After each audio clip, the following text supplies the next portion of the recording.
चिराग पासवान और उनकी पार्टी 2025 विधानसभा चुनाव में अपनी अलग पहचान के साथ लड़ेगी, पर एलजेपी-आरवी ने यह भी साफ कर दिया है कि वो एनडीए के साथ ही रहेगी।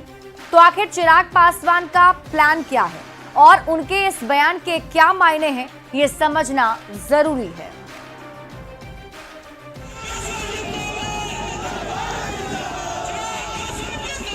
प्रधानमंत्री नरेंद्र मोदी के हनुमान बिहार में अपनी अलग पहचान चाहते हैं। चिराग पासवान की पार्टी एलजेपी-आरवी बिहार कार्यकारिणी में बड़ा प्रस्ताव पास हुआ है। बहुजन भीम समाज के बड़े नेता के रूप में चिराग पासवान की सक्रिय भागीदारी और भविष्य की जिम्मेदारी तय की गई। साथ ही ये भी कहा गया कि विधानसभा चुनाव 2025 में एलजेपी-आरवी की स्वतंत्र पहचान के साथ भागीदारी होगी। कि हर बार प्रयास होता है चिराग पासवान जी को एक छोटे दलित नेता के रूप में बांधने की। हम लोगों ने यहाँ से अब ये प्रयास शुरू किया है और इस पे अलग अलग कार्यक्रम हम लोग करेंगे कि जो भी चिराग पासवान जी से लगातार बिहार में हर जगह उनका आकर्षण है, समाज के लोग जितना भी जुड़ना चाहते हैं जुड़े और उनका ये जो दायरा है इसको दायरे को बड़ा करके एक बहुजन नेता के रूप में इसको हम लोग आगे लेकर के जाएं। नेटवर्क 18 के पावरिंग भारत समिट 2025 में भी चिराग ने बिहार फर्स्ट, बिहारी फर्स्ट को अपना लक्ष्य बताया, पर यह भी साफ कर दिया कि वो मुख्यमंत्री नहीं बनना चाहते। मैं ऑनेस्टली बोलता हूं, मेरी ऐसी कोई महत्वाकांक्षा नहीं है। मैं जिस परिवार से आता हूं, I have seen it all. My stomach is already full. I don't need, I don't have any grid left कि मुझे ये चाहिए, मुझे वो चाहिए। तो ऐसे में मेरी मुख्यमंत्री बनने की या किसी पद पर जाने की कोई महत्वाकांक्षा नहीं है। मौजूदा परिस्थिति में तो वैकेंसी भी नहीं है। अगर चिराग सीएम नहीं बनना चाहते तो आखिर क्या चाहते हैं? राजनीतिक जानकारों का मानना है कि चिराग और उनकी पार्टी की ये रणनीति बिहार में ज्यादा से ज्यादा सीटों की चाहत भी हो सकती है।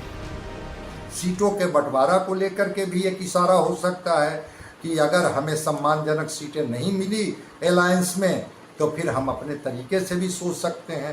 तो अभी बहुत कुछ भविष्य के गर्त में है। एलजेपी-आरवी की तरफ से पास किए गए प्रस्ताव पर अब सियासत भी शुरू हो गई है। एनडीए के लिए बिहार का विकास सबसे पहले है और भाई चिराग जो बात कहते हैं कि बिहार फर्स्ट, बिहारी फर्स्ट, ये भाई चिराग के अंदर एनडीए का संस्कार बोलता है। जिसके साथ वो सहयोगी के रूप में आज एनडीए में हैं, वहाँ तो उनके बंगले में ही बीजेपी ने आग लगा दी थी। बीजेपी तो अपने सहयोगियों को ही तोड़ती है। ये उनका चाल चरित्र चेहरा रहा है। क्या हाल किया उद्धव ठाकरे जी का शिवसेना का। अब ये प्रस्ताव पारित करें ना करें, बिहार की चिंता अगर इनको है तो फिर इनको कड़े फैसले लेने चाहिए।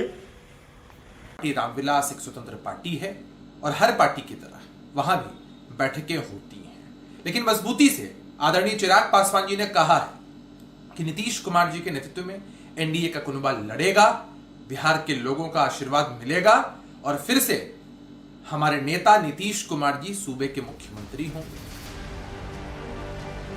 चिराग पासवान का ये सियासी दांव साफ संकेत देता है कि बिहार की राजनीति में वो अब सिर्फ सहयोगी की भूमिका में नहीं बल्कि एक मजबूत ताकत के तौर पर उभरना चाहते हैं।